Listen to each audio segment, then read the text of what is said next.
when Jessica laughed at the executive lunch table and said, "Ignore her. She'll be useful 6 feet under soon." I felt the water glass slip in my hand. Cold droplets hit the white tablecloth. The partner, Thomas Sterling himself, choked on his wine mid-sip. Before we continue, comment where you're watching from, and subscribe to the channel. We'd love to see how far our stories are reaching. I had driven 40 minutes from Toledo to Columbus for this lunch. Jessica had called 3 days before, her voice sweet as processed honey.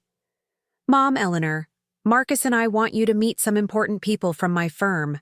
It would mean so much." She never called me Mom Eleanor unless she needed something. The restaurant had cloth napkins folded into swans, real silverware that weighed heavy in my palm. Jessica wore a navy suit that cost more than my monthly grocery budget. Her hair pulled back so tight it made her eyes look sharp. Marcus sat beside her in the blue shirt I had ironed for him last Sunday, staring at his phone like it held the secrets of the universe. Thomas Sterling was older than I remembered.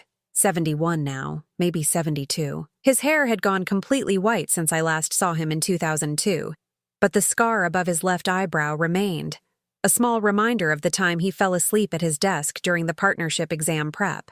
I had been the one to drive him to the emergency room at 2 in the morning. "Mrs. Hayes," Jessica said when we sat down, her smile tight and professional.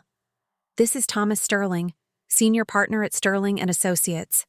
Thomas, this is my mother-in-law, Eleanor Hayes. She used to work in corporate training back in the 80s. Used to work, as if my entire career could be reduced to a hobby I'd abandoned. I had spent 14 years building training programs that became industry standard. I had mentored 23 junior associates, written 3 manuals that firms still used, and sat on 4 corporate boards before my husband died, and I decided to step back. "A pleasure," Thomas said, but his eyes held something I couldn't quite read. Recognition? Confusion? He picked up the menu, fingers trembling slightly. Jessica ordered for everyone without asking what I wanted. Caesar salad, no dressing on the side, grilled chicken, dry, water with lemon, no ice. She knew I hated dry chicken. She had watched me send back 3 orders at Marcus's birthday dinner in April, but here we were again. "So, Eleanor," Thomas said, setting down his menu. "Corporate training in the 80s? Which firms?" "Several," I said. "Morrison and Steinberg mostly. Some contract work with regional startups." Jessica's laugh came out sharp and quick. "Mom Eleanor loves to make it sound impressive, but really, she filed paperwork and made copies. That's what junior positions did back then, right?" She turned to Thomas with a conspiratorial smile. "Before everything went digital." The lie sat between us like broken glass. I had never filed paperwork. I had hired people to file paperwork. "I see," Thomas said slowly. His hand moved toward his water glass, then stopped halfway. "And you left the field when?" 2002, I said. "My husband was diagnosed with cancer. I took early retirement to care for him." "How noble," Jessica said, her voice dripping with something that wasn't quite sympathy. She reached over and patted my hand, her wedding ring catching the light. The ring I had paid for. $3,000 I had taken from my savings because Marcus said they couldn't afford what Jessica wanted. Marcus finally looked up from his phone. "Mom, you look tired. Are you sleeping okay?" It was the first thing he had said to me in 40 minutes. His eyes moved across my face the way you'd scan a grocery list, checking for items you'd forgotten. "I'm fine," I said. "You don't look fine," Jessica said. "You look exhausted. Marcus and I were just talking about this last week. We're worried about you living alone in that big house. 3 bedrooms for one person seems excessive, don't you think?" The house again. She had been circling this topic for 6 months now, ever since she and Marcus had their lease rejected on the condo in German Village. "Too much debt," the landlord had said. Student loans and credit cards that Marcus had somehow accumulated, despite working full-time since graduation. "The house is fine," I said. "But is it?" Jessica leaned forward, her expression shifting into what I called her concerned face, eyebrows pulled together, head tilted just slightly. She used it when she wanted to seem caring while saying something cruel. "Marcus told me you almost fell on the stairs last month. What if you had broken something? Who would have found you?" I had not almost fallen. I had missed the bottom step in the dark and stumbled, catching myself on the railing. Marcus had been there picking up a box of his old college textbooks. I had laughed about it, made a joke about needing to change the light bulb. "I'm 64, not 90, I said. "Exactly," Jessica said. "You're still young enough to enjoy a nice condo or apartment, somewhere on one level, no stairs to worry about. And the money from selling the house could go toward your retirement fund. You'd be set for years." There it was. The money from selling the house. Not my comfort, not my memories, not the garden I had planted with my husband the spring before he died. The money. Thomas had gone very still. His fork rested against his plate at an odd angle. He was watching Jessica with an expression I recognized from mentoring sessions, that careful neutrality that masked calculation. "I'm not selling," I said. Jessica's smile flickered. "We're not pressuring you. We just want what's best. Right, Marcus?" "Right," Marcus said without looking up. The waiter brought our food. My chicken looked like cardboard. Jessica cut into her salmon with precise movements, each piece exactly the same size. "The thing is," Jessica continued, "Marcus and I have been thinking about starting a family soon. We'd love to give you grandchildren, but our current apartment is barely big enough for the two of us. If you moved somewhere smaller, we could potentially take over the house. Keep it in the family. Keep it in the family." She said it like she was doing me a favor, like she was preserving something sacred instead of calculating how quickly she could get my property into her name. "That's generous," I said. The word tasted like copper. "We thought so." Jessica took a sip of her wine. "Of course, we'd need to make some updates. The kitchen is very dated, and the bathrooms need complete renovations. But we'd handle all of that. You wouldn't have to worry about a thing." She had already planned the renovations, already decided what parts of my home were acceptable and what needed to be erased. Thomas cleared his throat. "This salmon is excellent. Do you come here often, Jessica?" "Once a month," she said. "Sterling and Associates has a corporate account. It's one of the perks of making Partner Track." "Partner Track," Thomas repeated. His voice had gone flat. I wasn't aware we had formally announced anyone for partner consideration this year. Jessica's smile froze. "Well, not formally announced, but Greg mentioned in our last quarterly review that I was being considered for the accelerated program." "Greg," Thomas said. He set down his fork with deliberate care. "Greg Martinez?" "Yes." Greg Martinez left the firm in February. The silence that followed was the kind that made your ears ring. Jessica's face had gone pale beneath her makeup. Marcus finally put down his phone. "He said," Jessica started. "What did he say exactly?" Thomas asked. I watched my daughter-in-law scramble, watched her mouth open and close like a fish pulled from water, watched her look to Marcus for help that didn't come. "Perhaps we should discuss this another time," Jessica said finally. "Perhaps we should," Thomas agreed. Then he turned to me, and his expression changed into something I hadn't seen in 21 years. Recognition. Real recognition. "Not the polite kind you give strangers, Mrs. Hayes," he said quietly. "Eleanor, it is you." My heart did something complicated in my chest. Jessica was watching us both now, her fork suspended halfway to her mouth. "Thomas," I said. "You mentored me," he said. 1989 through 1995, Morrison and Steinberg. "You were the one who—" He stopped, his eyes moving to the blue folder sitting on the empty chair beside me. The folder I had brought because old habits died hard, because I still kept documentation of everything important. Jessica's eyes followed his gaze. "What's that?" I had brought it because Marcus had asked to borrow $500 last Tuesday. Needed it for car repairs, he said. I had said yes because I always said yes, but this time I had written it down in my ledger. $500, October 10th, car repairs. It sat with all the other loans, the $3,000 for the wedding ring, the $800 for Jessica's student loan payment in March, the $1,200 for their security deposit when they moved in together, the $2,000 for Marcus's dental work, $47,300 total, spanning 4 years. Not $1 paid back. "Just some papers," I said. Thomas's hand moved toward the folder like he wanted to touch it, then pulled back. "Eleanor, I need to speak with you privately after lunch." There are things, he glanced at Jessica, then back to me, important things we need to discuss. Of course, I said. Jessica's smile had vanished completely. She looked between us like she was watching a play she hadn't rehearsed for, trying to figure out which lines came next. That's when she said it. The thing that changed everything. Look, Jessica said, her voice sharp now, stripped of its false sweetness. I don't know what kind of relationship you two had back in the Stone Age, but Eleanor is here as my guest, as my mother-in-law. She's family. She turned to me, her eyes hard. And family knows when to step back and let the next generation take over. Right, Mom Eleanor? She reached across the table and patted my hand again, and this time it felt like a dismissal, like I was a dog being sent back to its corner. You're tired, she continued. You're confused. You don't understand how corporate dynamics work anymore.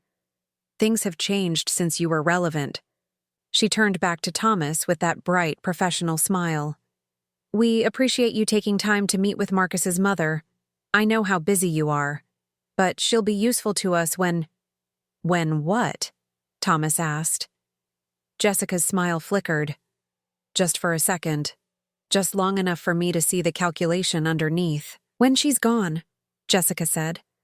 When she's 6 feet under and we can finally start our lives without worrying about her falling downstairs or forgetting to pay her electric bill, or calling Marcus at all hours because she's lonely. She said it, actually said it. At a restaurant table with white tablecloth swans and real silverware, Marcus made a sound like he wanted to interrupt, but nothing came out. Thomas Sterling set down his wine glass. His hand was steady now, no trembling at all. He looked at Jessica for a long moment, then at me, then at the blue folder. Miss Sterling, he said slowly. I'm sorry, there seems to be confusion about your last name. No confusion, Jessica said quickly. Jessica Sterling. I've been with the firm for 3 years. Partnership track, like I mentioned. Sterling, Thomas repeated. He looked at me again, and something passed between us. An old understanding, a recognition of patterns we had seen before in conference rooms and quarterly reviews. Is that your married name? He asked Jessica. No, it's my... She stopped. Her face had gone very white. Your maiden name, Thomas finished. And how interesting that you chose to work at a firm with the same name. Almost like you were trying to imply a family connection that doesn't exist. The table had gone silent. Even the waiter had stopped circling. Thomas, I said quietly. He held up one hand. His eyes never left Jessica's face. This lunch is over. Miss Sterling, I'll see you in my office tomorrow morning at 8. We need to review your employment status. My employment? Jessica started. At 8, Thomas said. His voice had gone cold and professional, the voice of a man who had built a firm from nothing and wasn't about to watch someone destroy it through fraud and manipulation. Don't be late. He stood up, pulled out his wallet, and threw $200 bills on the table. Then he turned to me. Eleanor, the folder. May I? I pushed it across the table. He opened it. I watched him scan the first page, the ledger page, the one with all the numbers, all the dates, all the money I had given to my son and his wife who thought I'd be useful when I was dead. Thomas went very still. Then he looked up at Jessica. Get out, he said. You're fired. Marcus called 17 times before I answered. It was Thursday, 2 days after the lunch. I had spent those days in my kitchen going through every bank statement from the past 4 years, laying them across the table like evidence at a crime scene. Mom, we need to talk. His voice had that edge I recognized from when he was 16 and had wrecked my car. I'm listening. Jessica is devastated. She lost her job because of you. Because you brought that folder and showed it to Thomas Sterling like some kind of... He stopped. What were you thinking? I looked at the papers spread before me. Electric bills I had paid when they claimed the power company made mistakes. Car insurance premiums I had covered during their rough months. The wedding ring, the dental work, the security deposit, the emergency room visit that wasn't covered by insurance. I was thinking, I said, that your wife told a senior partner I'd be useful when I'm dead. Silence. Then, she didn't mean it like that. How did she mean it, Marcus? She was nervous. She says stupid things when she's nervous. You know how she gets. I did know. I had watched her get nervous at Christmas dinner and suggest I should consider assisted living. I had watched her get nervous at Easter and hint that my house was too much for someone my age. Nervous Jessica was the cruelest version. "She got fired," Marcus said. "Do you understand what that means? We can't pay rent now. We can't pay anything." The silence stretched between us like a wire pulled too tight. "I'm sorry," I said. And I was. Sorry for him, not for what I had done. "Sorry doesn't help. We need the money you promised for this month. The $500 for the car. The rent money. Mom, we're going to be evicted. I didn't promise rent money. You always give us rent money. Every month for 3 years. That's not a promise, Marcus. That's a gift I chose to give. Gifts can stop. So that's it?" His voice rose. "You're just cutting us off? Because Jessica made one mistake?" One mistake. I thought about the list I had compiled over 2 days. Not just the money, but the comments. The suggestions that I was too old to drive. The hints that I was forgetting things. The time she told Marcus's boss at the company picnic that I had early-stage dementia. Which I didn't. But the rumor had spread anyway. "Marcus, do you love me?" The question came out before I could stop it. The kind of question you're not supposed to ask your adult children because you already know the answer will hurt. "Of course I love you. You're my mom. When was the last time you called me just to talk? Not to ask for money or a favor. Just to talk." Another silence. This one lasted longer. "I don't know," he said finally. "I've been busy. 4 years," I said. "The last time was 4 years ago, right after your father died. You called to ask how I was doing. We talked for an hour. You told me about a project at work. I told you about the garden. We laughed about something stupid. I can't remember what. Mom." After that, every call was about money. Every visit was about something you needed. I became a bank that happened to make dinner. That's not fair, isn't it? I looked at the numbers again. $47,300. Tell me something, Marcus. If I lost everything tomorrow, if I had no money and no house, would you still want me around? Don't say things like that. Answer the question. Of course I would. You're my mother. But his voice had that hollow quality that meant he was lying, or maybe he just didn't know the truth himself yet. "I need to go," I said. "Wait, the money. Can you at least—" No. I hung up before he could finish. The phone rang again immediately. I turned it off. At 4 in the afternoon, Beth showed up. My sister let herself in with the key I had given her years ago, back when we still had the kind of relationship where unexpected visits were welcome. Eleanor. She stood in my kitchen doorway, taking in the papers covering the table. Marcus called me. Of course he did. Beth was 62, 2 years younger than me, with the kind of life that looked perfect from the outside. Nice husband, nice house, nice grandchildren who actually called her. She had been suggesting I was too generous with Marcus for years, but in that gentle way that let me ignore it. "He says you're being unreasonable," Beth said, sitting down across from me. "He would say that." "Eleanor, he's your son. He made mistakes. They both did. But cutting them off completely seems harsh." I pushed the ledger across the table. "Read it." Beth picked it up. I watched her eyes move down the columns, watched her expression change from concern to shock to something that looked like anger. $47,000, she said finally, plus the $3,000 for the ring. I didn't include that in the total because it was technically a gift. $50,000.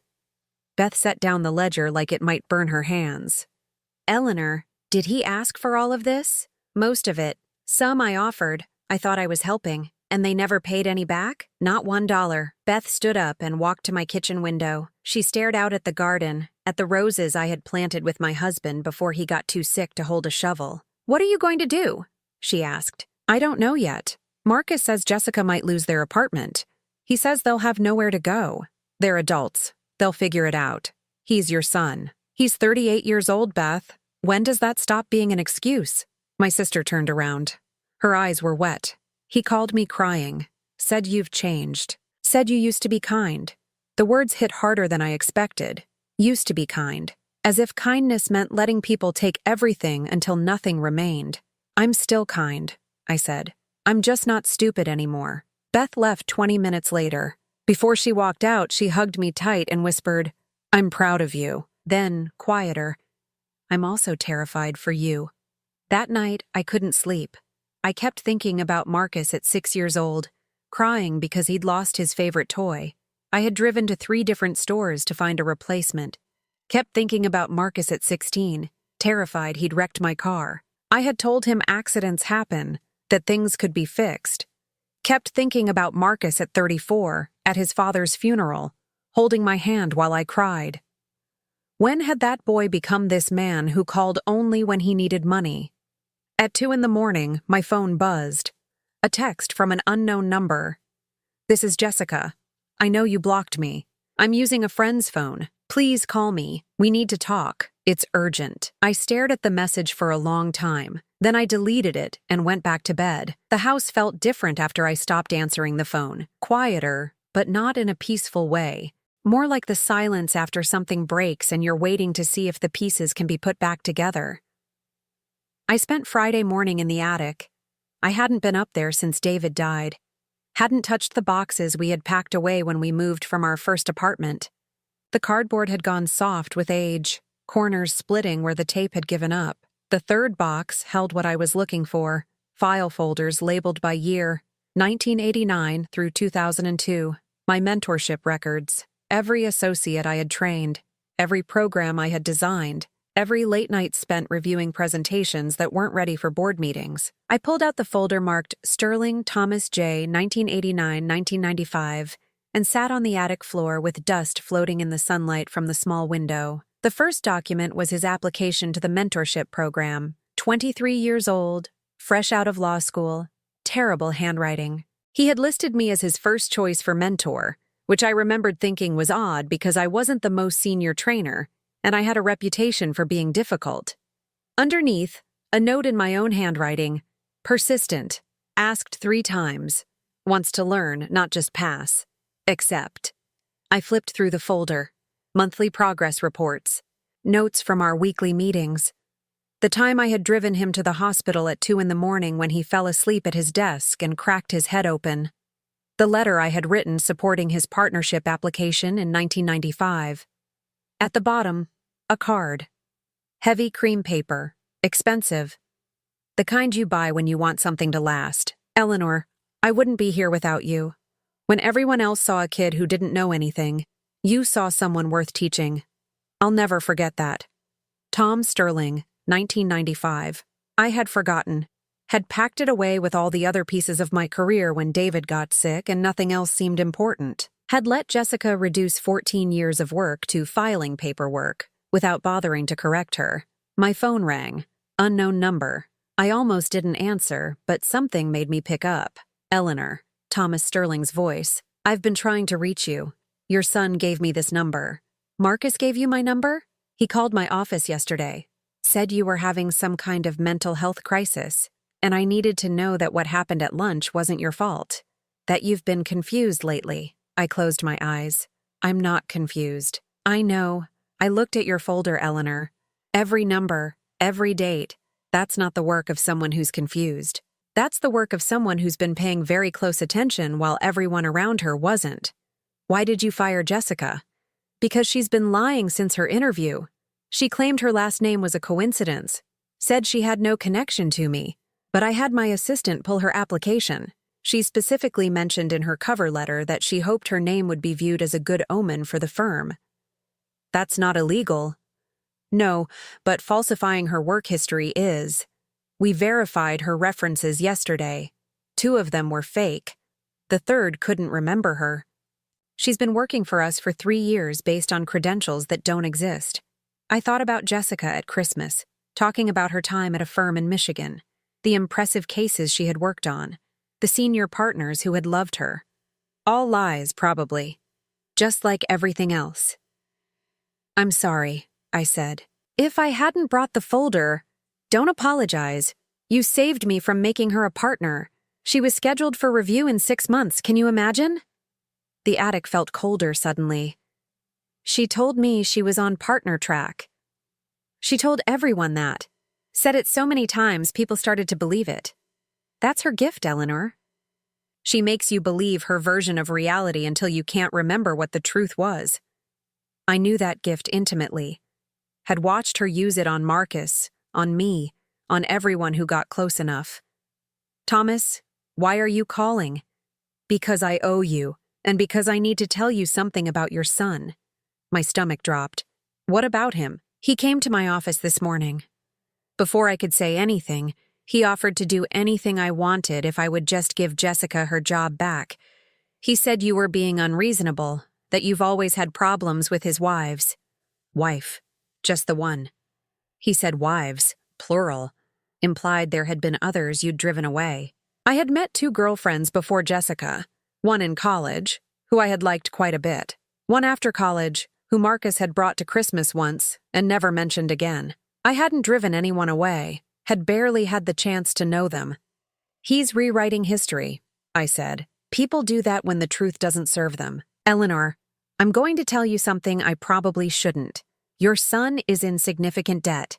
Credit cards, personal loans, a car lease he can't afford. He owes approximately $78,000. The number hit me like cold water. $78,000 plus the $50,000 I had given them. Over $100,000 in debt for 2 people with decent incomes and no children. How do you know this? I ran a background check, standard procedure before considering partnership connections. I wanted to know if Jessica had any leverage over the firm. Instead, I found your son. That's illegal, isn't it? Running background checks without permission? It is, but I'm not planning to share the information with anyone but you. I'm also not planning to tell you how I accessed it. Sometimes you need to break small rules to expose big lies. I stood up, my knees protesting, walked to the attic window and looked out at the street below. A normal Friday morning in Toledo. People going to work, living their lives, not knowing their worlds could split open between one breath and the next. Why are you helping me? I asked. I told you, I owe you. That was almost 30 years ago. Some debts don't have expiration dates. Eleanor, in 1993, I was failing. My father had died 6 months before. I couldn't focus. Every partner at Morrison and Steinberg told me to take a leave of absence, to get my head straight before I came back. You're the only one who said I needed to work through it, not run from it. Do you remember that? I did, vaguely. Thomas had been a mess that year, coming in late, leaving early, making mistakes on cases that should have been simple. You sat with me for 3 hours on a Tuesday night, Thomas continued. We didn't talk about work. You asked about my father, about my childhood, about what I was actually afraid of. And when I told you I was afraid of becoming nothing, of being forgotten, you said that fear was the only thing holding me back, that if I wanted to be remembered, I needed to do work worth remembering. That sounds pretentious. It was, but it worked. I stayed. I pushed through. I made partner 2 years later, built this firm from nothing in 1998. And I've thought about that conversation at least once a month for 27 years. The attic felt too small suddenly, too full of memories I had packed away and tried to forget. Thomas, I need to go. Wait. One more thing. I found something else in Jessica's files. An email she sent to Marcus 6 months ago. I shouldn't have access to it, but she was stupid enough to use her work email for personal correspondence. What did it say? That your house is worth approximately $450,000. That if you sold it and moved into a smaller place, they could take over the payments and have it transferred to their names within a year. That they just needed to convince you it was your idea. $450,000, my house, my garden, my memories, all reduced to a number on a spreadsheet. Did Marcus reply? I asked. Yes. He said you were stubborn, but that Jessica's plan was smart. He said, and I'm quoting here, "Mom always caves eventually. Just keep pushing." I hung up, didn't say goodbye, didn't thank him, just pressed the red button and watched the call end. Then I sat back down on the attic floor and cried. Not the gentle tears from the other night. Deep, body-shaking sobs that hurt my ribs and made my throat raw. Cried for the son I thought I had raised. Cried for the mother I had been, so desperate to be needed that I hadn't seen I was being used. Cried for David, who had died believing Marcus was a good man. When I finally stopped, my face felt swollen and my head throbbed. I looked at the mentorship folder still sitting next to me, at Thomas's card with its careful handwriting and genuine gratitude. Some people remember, I thought. Some people pay back their debts. And some people just keep taking until there's nothing left. I gathered up the folders and brought them downstairs, spread them across the kitchen table next to my ledger of Marcus's debts. 2 piles of paper, one showing what I had given to someone who appreciated it, one showing what I had given to someone who hadn't. At 3 in the afternoon, my doorbell rang. Beth again, probably. Or Marcus, ready for another round of explanations and accusations. But when I opened the door, it was Thomas Sterling, holding a briefcase and looking apologetic. "I know I shouldn't be here," he said, "but we need to talk. And I think you need to see something." I let him in. He walked straight to my kitchen table, saw the folders, and nodded like he'd expected them. "Eleanor, I'm going to show you something that I legally obtained through public records. Then I'm going to make you an offer. And then I'm going to leave and let you decide." He opened his briefcase and pulled out a document. Partnership agreement for Sterling and Associates, dated 1998. My name was on it. "What is this?"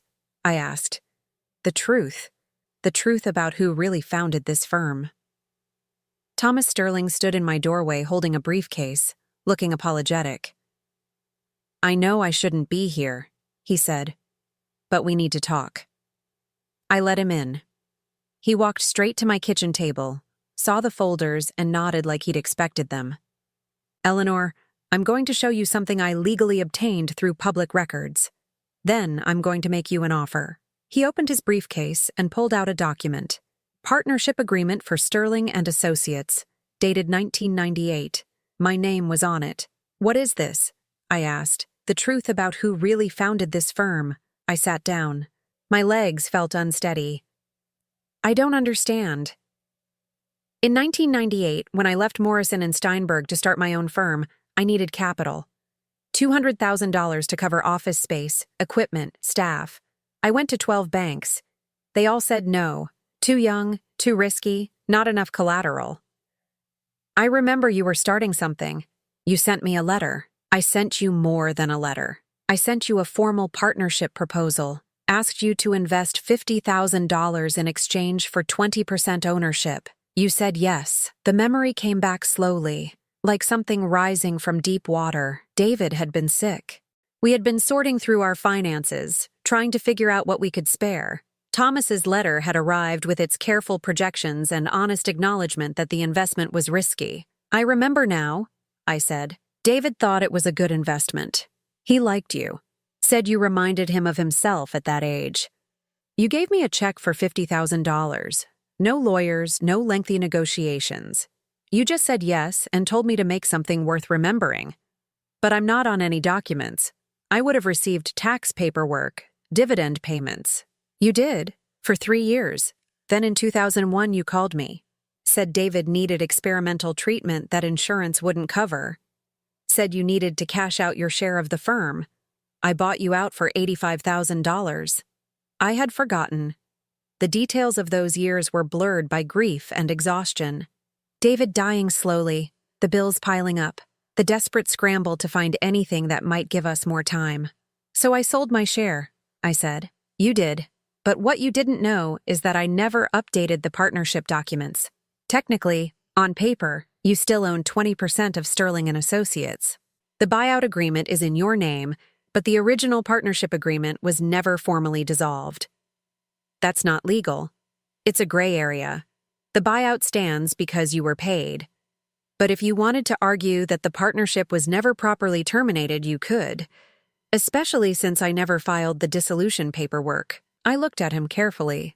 "Why are you telling me this?" "Because 20% of my firm is now worth approximately $2.3 million, and because your daughter-in-law has been telling people for 3 years that she works for a family firm. Technically, she was right, just not her family." The kitchen felt too small suddenly. $2.3 million. I had invested $50,000 and forgotten about it, too lost in grief to track what happened after. "Thomas, I don't want your money." "I know. But I want you to have leverage. Your son and his wife are planning to manipulate you out of your house. They're systematically destroying your reputation, telling people you're confused and senile. They've already cost you relationships. How many friends have stopped calling because Jessica told them you were having memory problems? I thought about my book club. I had stopped going 6 months ago after Jessica mentioned at a gathering that I sometimes forgot what day it was. The looks I got after that, the careful way people spoke to me, like I might shatter. 3 friends, I said. Maybe 4. They're going to keep going. They'll push until you're isolated, until no one believes you, until selling the house seems like the only logical option. Unless you stop them first. How? Thomas pulled out another document. This is an invitation to our annual gala next Saturday. It's our biggest event. Clients, partners, potential investors, 500 people. Jessica has been telling everyone she'll be there as my guest. She's been using her supposed connection to me to network, to build relationships, to position herself for opportunities. But she's fired. She doesn't think it's real. She's been sending emails to our clients saying there's been a misunderstanding, that she's taking a brief leave for personal reasons. She's told at least 6 people that she'll be at the gala representing the firm. I looked at the invitation. Heavy cardstock, embossed lettering. The kind of event where people wore expensive clothes and made deals over champagne. "You want me to come?" I said. "I want you to come as my guest, as my original partner. I want to introduce you to everyone Jessica has been lying to. I want to make it very clear who actually built this firm and who's been pretending to have connections they don't have." That's cruel. Is it more cruel than telling a senior partner that your mother-in-law will be useful when she's dead? Is it more cruel than trying to steal someone's house? Than destroying their reputation? He had a point. But the idea of walking into a room full of strangers, of being put on display, made my stomach clench. "I don't know if I can do that," I said. "Eleanor, I wouldn't ask if I didn't think you could. You trained 23 associates. You wrote manuals that firms still use. You sat on corporate boards. You're not some confused old woman who can't handle a social event. You're the person who taught me how to handle them. That was 30 years ago.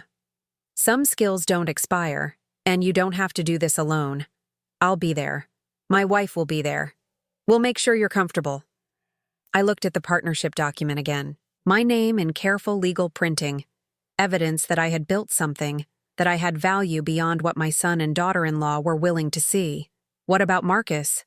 I asked. "He'll be there, with Jessica. That's the point. He needs to see who you really are. Not his mother who he can manipulate and dismiss, but Eleanor Hayes, who built her career on being smarter than everyone else in the room." The idea was terrifying and appealing in equal measure. A chance to show Marcus that I wasn't confused or weak. A chance to stop being invisible. "I need to think about it," I said. "Of course. But Eleanor, while you're thinking, consider this. If you don't stop them now, they won't stop on their own. They'll keep pushing until you have nothing left. Not your house, not your reputation, not your dignity. Is that the legacy you want?" After Thomas left, I sat in my kitchen for 2 hours. The invitation lay on the table next to the partnership document, next to my ledger of debts. At 7 that evening, Beth called. "Eleanor, I need to tell you something. Marcus came to see me this afternoon." "What did he want?"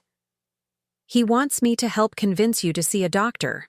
Says you've been having memory problems, making paranoid accusations. He's worried you're developing dementia."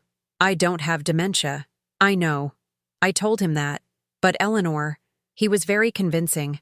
If I didn't know better, if I hadn't seen your ledger, I would have believed him. He's telling everyone. Mom, Sister Linda, probably your friends. He's building a case. A case for what? For having you declared incompetent. If he can get enough people to agree you're not thinking clearly, he can petition for guardianship, control your finances, make medical decisions, sell your house. The floor seemed to tilt under me. That's not legal without a doctor's evaluation. It's hard, but not impossible. Especially if he has multiple witnesses saying you've been acting strange. And Jessica's already been laying groundwork. The dementia comment at your book club wasn't random. It was strategic. I thought about all the small comments over the past year. the suggestions that I was forgetting things, the offers to help with bills I had already paid, the concerned looks when I made perfectly normal decisions. "They've been planning this," I said, "for months, maybe longer. Eleanor, you need to fight back. Not next month, not next week. Now." After Beth hung up, I picked up the invitation, ran my fingers over the embossed letters, thought about walking into that room full of strangers and reclaiming the person I used to be. Then I picked up my phone and called Thomas. "I'll come to the gala," I said, "but I need you to do something for me first." "Anything." "I need you to invite Marcus and Jessica, officially. Make sure they know they're expected. Make sure they think everything is fine. You want them there? I want them to see exactly who I am. And I want it to happen in front of 500 witnesses." Thomas was quiet for a moment. Then he laughed, a sound of genuine delight. "Eleanor Hayes, I knew you were still in there somewhere. I'll send the invitations tomorrow. One more thing, the partnership document. Can you have copies made? I want one for me, one for my lawyer, and one to give to Marcus. When do you want to give it to him?" "At the gala, right before I introduce myself to all his wife's so-called connections as the woman who actually helped build Sterling and Associates." "This is going to be beautiful," Thomas said. "This is going to be justice," I corrected. That night, I couldn't sleep. But for the first time in days, it wasn't from anxiety. It was from planning. I made lists: what to wear, what to say, how to handle the moment when Jessica realized everything she'd built was based on lies. At 2 a.m, I went to my closet and pulled out the navy suit I had worn to David's funeral. It still fit. I would need it altered slightly, updated, but the bones were good. Classic, professional, the uniform of someone who knew her worth. I laid it on the bed and looked at it for a long time. "This is for you," I whispered to David's photograph on the nightstand. "For all those times you told me I was stronger than I thought. You were right." Then I went to sleep and dreamed of walking into a room full of people who were about to learn the truth. The gala was at the Hilton downtown, in a ballroom with crystal chandeliers that cost more than my first car. I arrived at 7, wearing the altered navy suit and pearl earrings David had given me for our 20th anniversary. Thomas met me at the entrance with his wife, Margaret, a petite woman with kind eyes and a firm handshake. "You look perfect," Margaret said. "Like someone who built empires, not someone who filed paperwork." The ballroom was already half full. Men in tuxedos, women in evening gowns. I felt underdressed for exactly 3 seconds, then remembered I wasn't here to compete. I was here to reclaim something that had always been mine. "Jessica and Marcus arrived 20 minutes ago," Thomas said quietly. "They're near the bar, networking. She's been introducing herself as a senior associate on temporary leave. Where do you want me?" "With me. I'm giving a speech in 30 minutes. I'd like you standing next to me when I do." We moved through the crowd. Thomas introduced me to clients, partners, investors. Each time he used the same words. "This is Eleanor Hayes, my first mentor and original partner. She's the reason Sterling and Associates exists." I watched faces register surprise, curiosity, calculation. Watched people glance toward the bar where Jessica stood, martini in hand, laughing too loudly at something a gray-haired man was saying. Marcus saw me first. He was wearing a rented tux that didn't quite fit, the bow tie slightly crooked. His face went pale, then red, then something close to panic. He touched Jessica's arm. She turned, saw me, and her martini glass tilted dangerously. "Mom," Marcus said, crossing the ballroom in quick strides. "What are you doing here?" "I was invited." I kept my voice level. "How are you, Marcus?" He looked back at Jessica, who was now standing frozen near the bar. "We need to talk. Outside." "We can talk here." "Not here. Mom, please. This isn't the place." But it was exactly the place.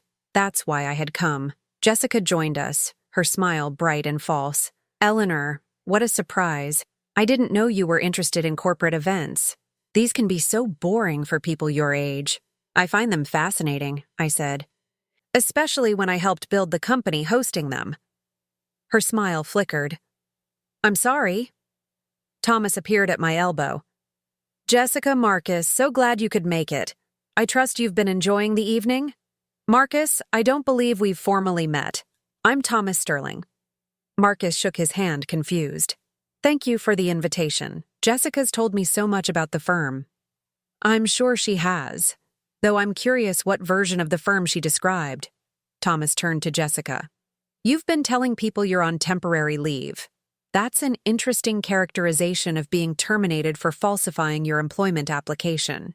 The people around us went quiet. Conversations stopped mid-sentence. Jessica's face had gone white beneath her makeup. That's not, she started. We have the verification reports, Thomas continued, his voice pleasant but carrying across the ballroom. 2 fake references. One who couldn't remember you. 3 years of employment based on credentials that don't exist. I've been very generous not involving the authorities, but that generosity ends if you continue to claim any association with this firm. Marcus grabbed Jessica's arm. Let's go. Wait, I said. The word came out harder than I intended. Marcus, did you know? Know what? That Jessica's been lying. About her job, her credentials, her connections. Did you know? His silence was answer enough. You knew, I said. How long? Mom, this isn't the time. How long have you known your wife built her career on lies? It's not like that. She just exaggerated some things. Everyone does that. Everyone doesn't falsify references. Everyone doesn't claim connections they don't have.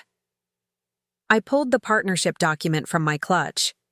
And everyone doesn't try to steal their mother's house while pretending to care about her well-being. I handed him the document, watched his eyes scan the page, saw the moment he understood what he was reading. What is this? He asked. Proof that I'm not the confused old woman you've been telling everyone I am. Proof that while you were borrowing $50,000 from me, I actually had something worth protecting. Proof that your wife's been claiming connections to a firm I helped build. Marcus looked at Thomas. Is this real? Completely real. Your mother invested $50,000 in 1998. Made me promise to build something worth remembering. I'd say we succeeded. Thomas gestured around the ballroom. This is what her investment created. This firm, these people, this success, all of it started with Eleanor Hayes. Jessica made a sound like a wounded animal. You knew. You knew she was his partner and you never told me. You never asked about the firm's history, Thomas said. You were too busy inventing your own connection to it. Marcus, we're leaving. Jessica grabbed his arm. But Marcus was staring at me like he'd never seen me before. You let me borrow money. $50,000 over 4 years. You have millions and you let me beg for $500 for car repairs. I don't have millions. I have a house I've lived in for 30 years, a modest pension, and some savings. The partnership was dissolved in 2001 when your father needed treatment. I used that money to try to save his life. But Thomas just said that technically the paperwork was never filed. That doesn't mean I'm still entitled to anything. It means there's proof I was a partner, that I built something, that I'm not the useless old woman you and Jessica have been portraying me as. Marcus's face crumpled. I never said you were useless. You called Thomas's office and told him I was having a mental health crisis. You told Beth I needed to see a doctor for dementia. You told your friends I was confused and paranoid. What would you call that? I was worried. You were setting up a guardianship case, building evidence that I'm incompetent so you could control my finances and sell my house. The ballroom had gone completely silent now. 500 people watching a family destroy itself in real time. That's not true, Marcus said, but his voice had no strength. Beth told me everything. The visits to her, to Mom's sister Linda, to my book club members. Jessica's comment 6 months ago about my memory problems wasn't casual. It was strategic. You've been planning to have me declared incompetent so you could access my assets. Jessica tried one last time. Eleanor, you're confused. The stress of Thomas firing me has you imagining conspiracies. Marcus is just concerned about you living alone at your age. I'm 64, not 90. I have no memory problems. I have perfect credit, paid bills, maintained property. The only problem I have is a son who sees me as an obstacle and a daughter-in-law who thinks I'll be useful when I'm dead. Marcus flinched like I'd hit him. You heard that? Everyone heard that. Thomas choked on his wine. It's hard to miss someone telling their business partner that their mother-in-law's only value is 6 feet underground. I didn't know she was going to say that. But you didn't correct her. You sat there in your ironed shirt and said nothing. That's the same as agreeing. Thomas cleared his throat. I think this conversation should continue somewhere private. No, I said. This is exactly where it needs to happen. Marcus, you wanted to know why I stopped giving you money? Because I finally realized you weren't borrowing it. You were taking it. Every loan was a gift you never intended to repay. Every emergency was manufactured. Every kind word was preceded by a request. That's not fair. What's not fair is you rewriting our entire relationship to justify stealing from me. What's not fair is you telling people I'm senile so you can sell my house. What's not fair is you forgetting that before I was your bank, I was your mother. Marcus's eyes filled with tears. Real ones, I thought. The first genuine emotion I'd seen from him in months. I'm sorry, he said. For which part? Stealing my money? Destroying my reputation? Planning to have me declared incompetent? All of it. Mom, I'm sorry for all of it. Jessica grabbed his arm. Marcus, we're leaving, now. No. He pulled away from her. I need to talk to my mother. Your mother just humiliated you in front of 500 people. She brought you here to destroy us. Can't you see that? She brought me here to show me the truth, and I've been too blind to see it. He turned back to me. His face was red, tears running down his cheeks. I don't know when it happened.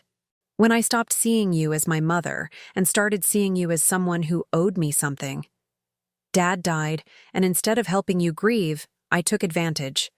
I'm so sorry. The apology hit me harder than any accusation.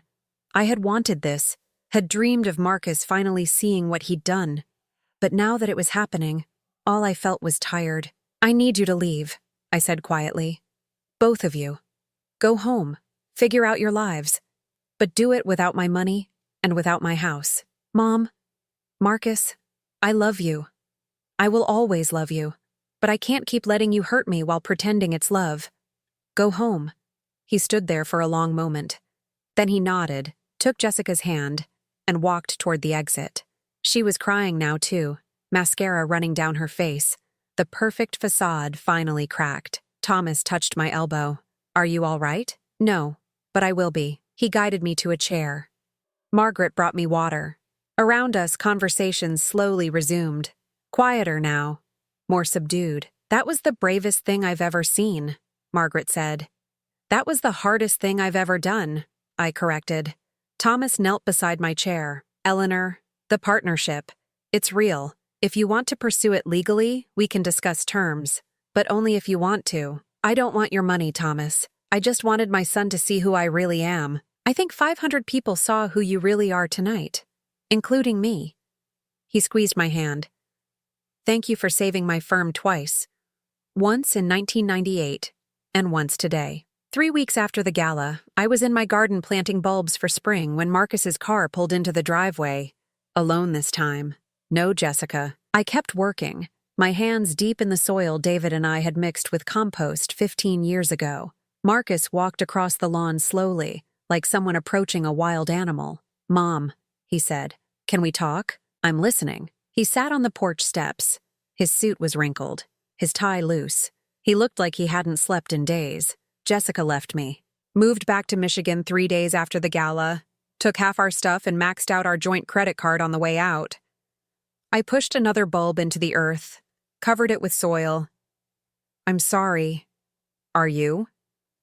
I'm sorry you're hurting. I'm not sorry she's gone. He nodded, picked at a splinter in the wooden step. I filed for divorce yesterday. She's not contesting it. Apparently there's a guy in Michigan, someone she knew before me. She went back to him. That was fast. She probably never left him. I was just the one with the useful mother-in-law. His laugh was bitter. I've been so stupid. Yes, you have. He looked up, surprised I'd agreed. I lost my job. They said I'd been using company resources for personal business. Turns out Jessica had been using my work email to send her fake credential letters. Made it look like everything was coming from me. The bulbs were done. I stood, brushed dirt from my knees. What are you going to do? I don't know. I'm broke. I owe $78,000. My apartment lease is up next month and I can't afford to renew. I'm 38 years old and I have nothing. You have your education, your experience, your health. I have debt and a destroyed reputation. Then rebuild it. I walked to the porch, sat beside him on the steps. Marcus, when your father died, I had to rebuild everything. My life, my identity, my purpose. It was the hardest thing I've ever done, but I did it. You can too. I don't know how. You start by being honest. With yourself, with your creditors, with your next employer. You tell the truth about what happened. You take responsibility. You stop looking for shortcuts. And what about us? His voice cracked. Can we rebuild that? I looked at my garden, the roses David had planted, the pathway I had laid stone by stone, the life I had built and nearly let someone take away. I don't know, I said honestly. You hurt me badly, Marcus. You weren't just careless with my money. You were careless with my dignity, my reputation, my worth as a human being. You let Jessica tell people I had dementia. You sat silent while she planned to steal my house. That's not something I can forgive with a conversation. What do I have to do? Prove you've changed. Not with words, but with actions. Get a job, any job. Pay your debts. Build a life that doesn't depend on taking from others. And maybe in a year or two, we can talk about whether there's still a relationship worth saving. A year or two? Marcus, you spent 4 years using me. You don't get to fix that in 4 weeks. He cried then. Real tears. The kind that shake your whole body. I put my arm around him because he was still my son, but I didn't tell him everything would be okay. Sometimes the truth is that things are broken, and maybe they'll stay broken.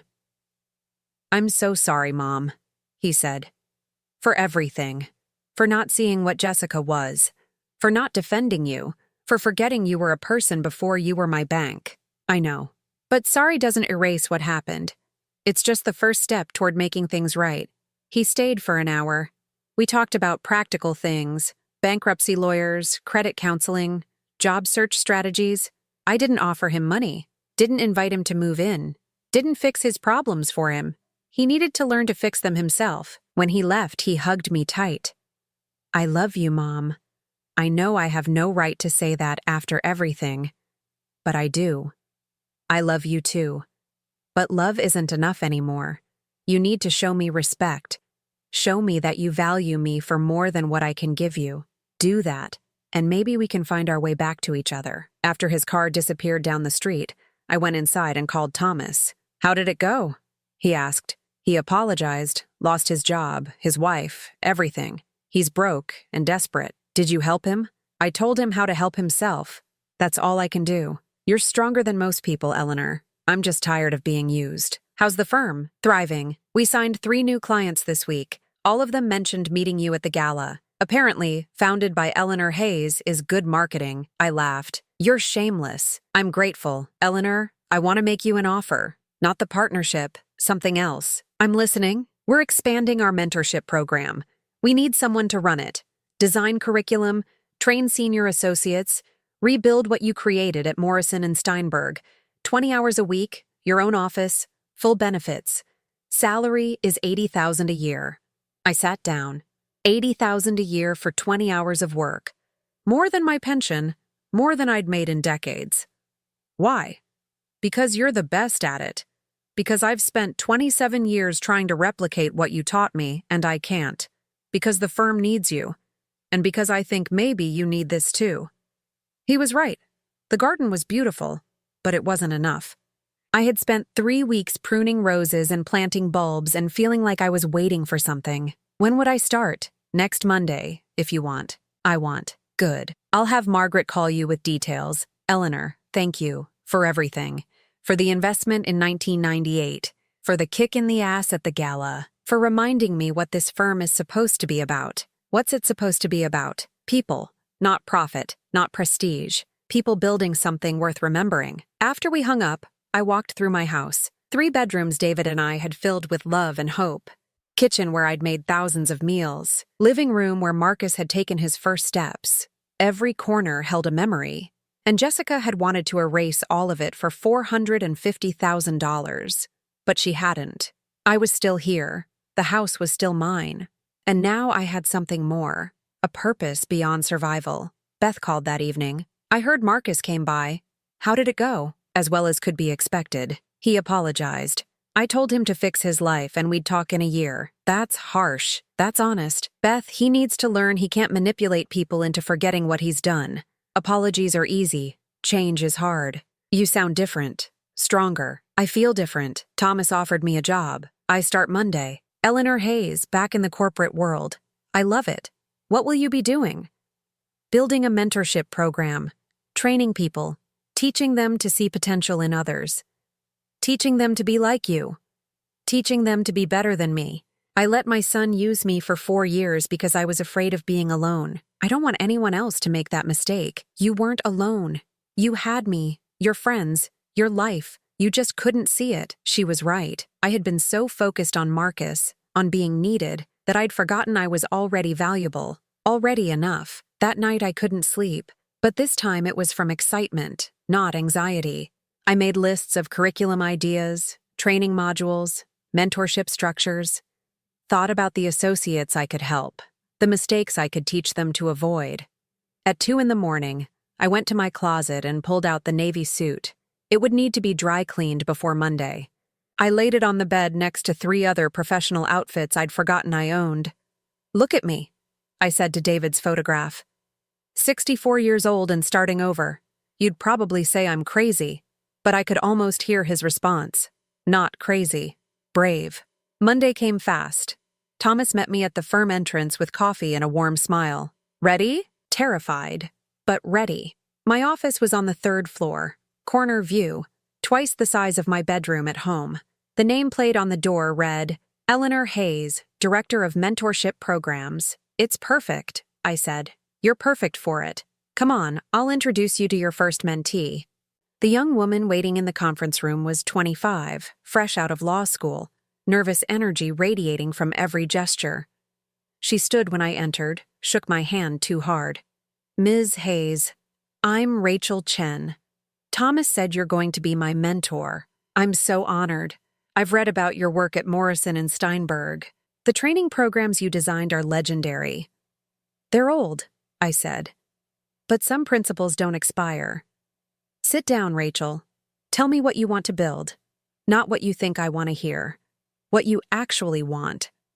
She sat, took a breath, started talking about her dreams of changing how corporate law approached client relationships, about building firms that valued people over profit, about creating something worth remembering. I listened and took notes, and for the first time in 4 years, I felt like myself again, not Marcus's mother, not the confused old woman Jessica had tried to make me.